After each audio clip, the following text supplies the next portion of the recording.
I suppose other artists will be able to relate to this. Um, Stacks of all different sizes and shapes and uh, projects and paintings, um, projects working on, other projects that I still need to finish. Um, then there's the ones we're just gonna hang on the wall somewhere because, um, you know, um, at some point you've got to do something with them, and I had to get them off the floor.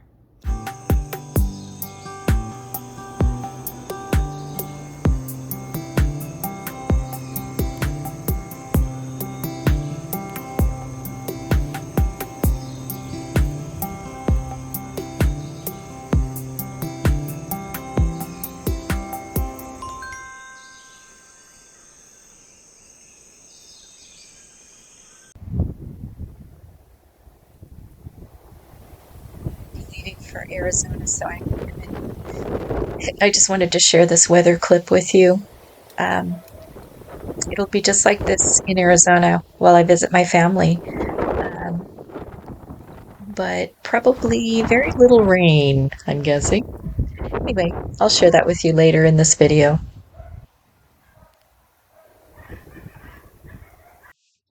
Meanwhile, yeah, so I decided to get my paintings off the floor and just hang them around my house. It doesn't really go with our decor, but they've got to be somewhere. So that painting in the middle is actually a painting that's been in my husband's family for older, longer than he has. So it's probably 60 years old.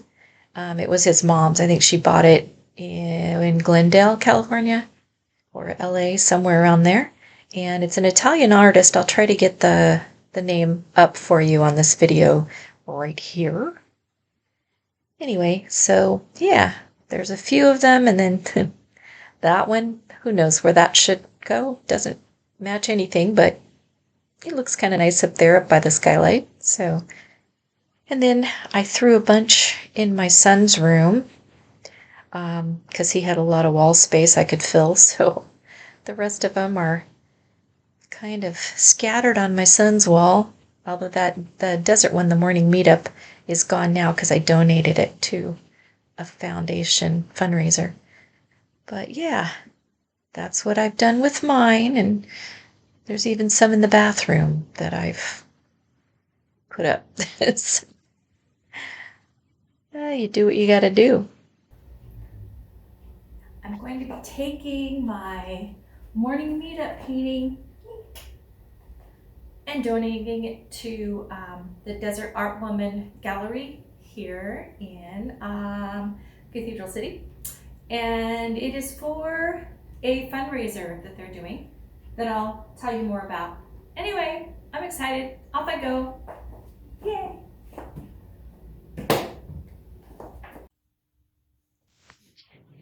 And putting the varnish sealing coat, just a matte varnish on my Roadrunner abstract painting. And this one, of course, is I've entered this one into an art show in Palm Springs. So I'm waiting to hear. I'll hear after December 20th whether or not it was accepted. So it is done. I just have to put the hanging wire on the back and it'll be ready to go if it's accepted.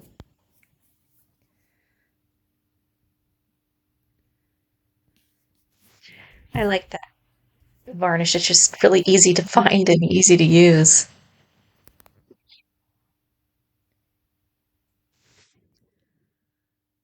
And I'm also in the midst of this just showing you the prep for two other paintings I'm working on.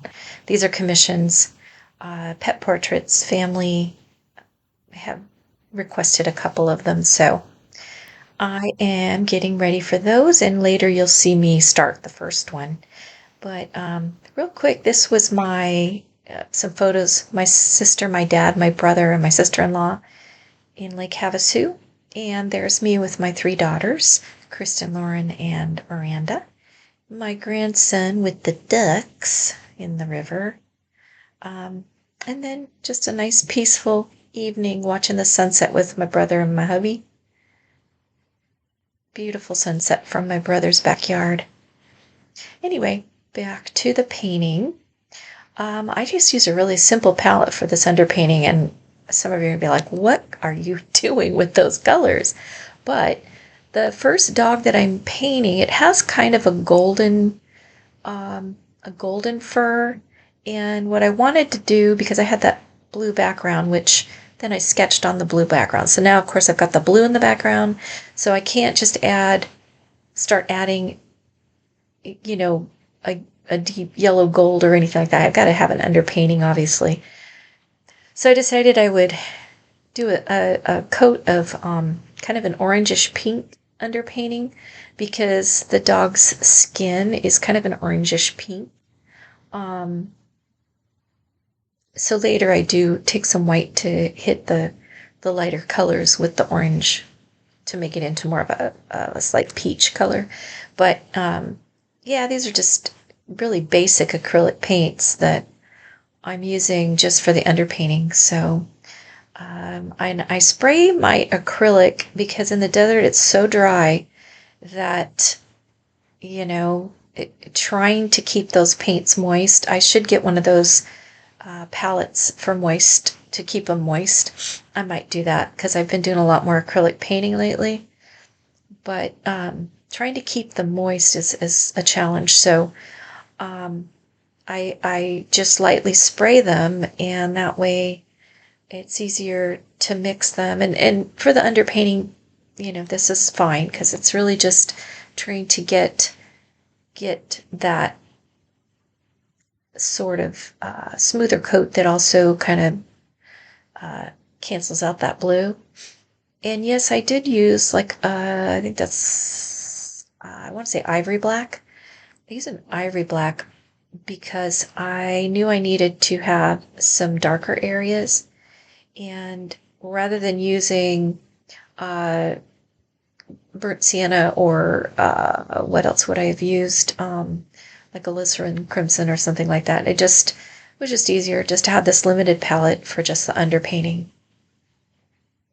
And I use certain blacks depending on what other colors I've got going, because some blacks will cause blue.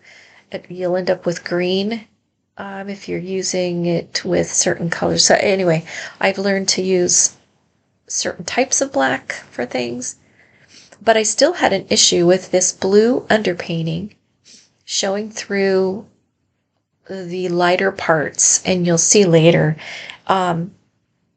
it affected the yellow and caused a green tinge. So I ended up having to kind of go back over it and try and bring it back to that more of a yellow that I wanted. So I usually know better. I don't generally color the whole canvas and then sketch on top. I usually sketch on the blank canvas after it's gessoed and then do the background around it. These were I was just quickly trying to cover them up, and I mixed gesso with the blue paint. And the reason for the blue was it's one of their favorite colors, but also just as kind of a contrasting color for the color of the actual dog. So yeah, I'm kind of unconventional. I know that I do things that most artists would be like, well, what? They're probably cringing as they watch this, but it just seems to work for me. And pet portraits are more about trying to capture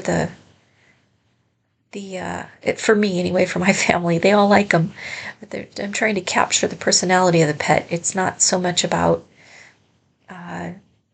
color theory or whatever. These are just gifts for my family, and I put just as much heart into them. But I follow kind of what they want, and it may not always go with my knowledge of painting and the rules. Sometimes it's just kind of trying to give them what they're looking for. So here the underpainting is almost finished. I'm just going to go in, and there's a few places I want a little darker. So when I start putting in the finishing detail later, I'll already have those dark areas that I need. And the photo I'm working with for this dog, it's it's a kind of a dark photo. It's like the dog was facing almost in the shade, so it's hard to see what the color's eye color is. But later I was able to get a hold of a couple other pictures, and what I ended up doing was just um, using those other pictures to get a better idea of the dog's personality and likeness. So I still have some work to do because as at the end when I finish this, it's like I'm not really happy with the eyes. I don't feel like they really capture the dog's personality. They don't they don't really look like I want them to. So I go back in and kind of fix those later, but you won't see that on camera because I did it after I created this part. So I will share with you though the finished photo in my next video because I'll have finished the second one at that point, so you can see both of them. And I'll show you the original photos so you can kind of see. Let me know. You'll be able to let me know if I captured their likeness. But I really enjoy when my family asks me to do things because painting all these paintings, as you saw, opening of the video, I end up with things that I wanted to paint, but they're just all over the place because nobody really is interested in buying them, or I probably can't even give them away.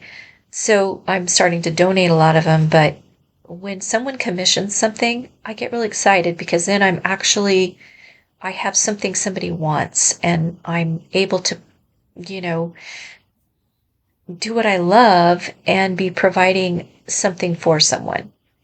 Sometimes they're paid commissions, sometimes they're just gifts. I don't always I don't always charge my family for things, but in the past, family members have asked for things and refused to let me do them for free, and that's fine. I understand that. But every painting I do gives me a chance to practice. Um, and I learn something new with every one that I do complete. So I'm grateful for the opportunity uh, to do something somebody really wants. So here I'm, like I said, putting in some of the dark shadows that I think I just had too thin of a mixture in the beginning. And then as I put in some of the mid-tones, I sort of washed out a lot of the really dark areas that I need to have show through. So when I put the detail in, those dark areas will still be there. I do go back and forth from, a pretty heavy coat to kind of a thin, transparent wash. And then I go back and I detail a little bit of it and go back and do another wash. So it's kind of a back and forth process, darks and lights and mids, but it helps me to establish new layers that can support the detail that I'm going to have later. And so I'm trying to get some depth and some texture, as well as values in this beginning stage. Um, and sometimes my challenge is making sure that I'm not doing so many layers that it starts to get muddy. So I have to be patient, let it dry a bit in between. And of course, with acrylics, that's pretty easy to do. And then there's a real yellowish green tinge to it. So you'll see later when I show the final clip here in a few minutes, um, you'll see that I added a lot of different colors. I didn't film all of it, so you won't see me actually doing those last few layers. Um, And I still, even when I show you the clip of where I ended this particular part of the video, um, it's still not complete. So I have a few things to do. Like I mentioned, I've got to adjust the eyes, the shape, and the color. This dog had a very inquisitive, intense stare in the photo, and I want to make sure I'm capturing that.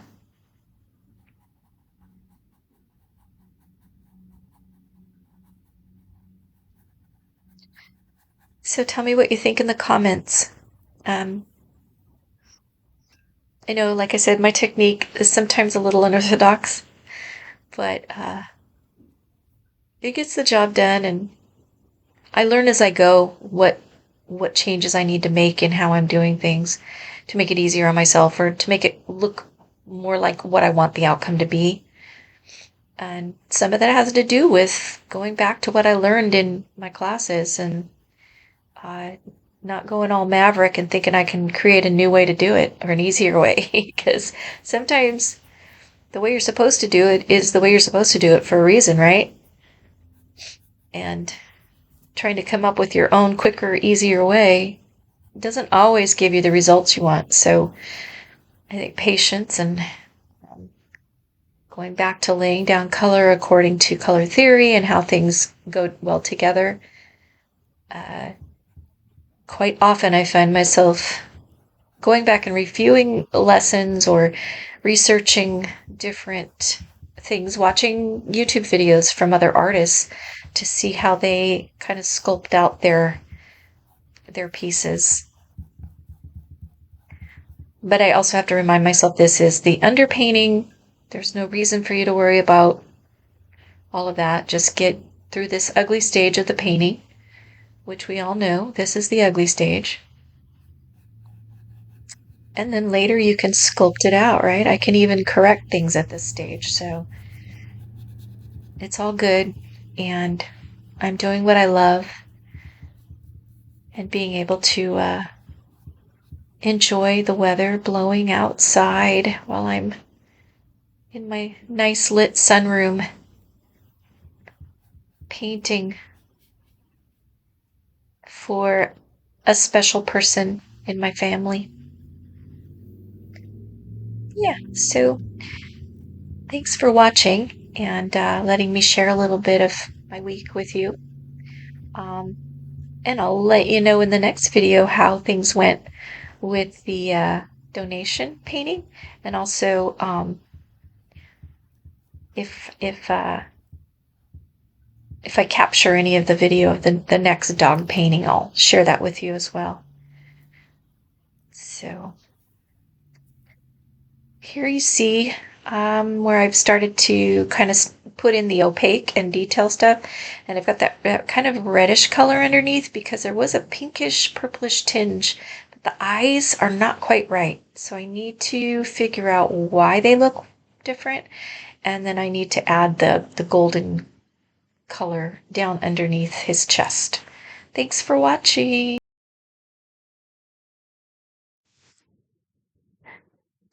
Well, and by the way, if you haven't subscribed, or if you could possibly give me a like, that all helps to share with the world. So thank you for joining me today. Bye bye.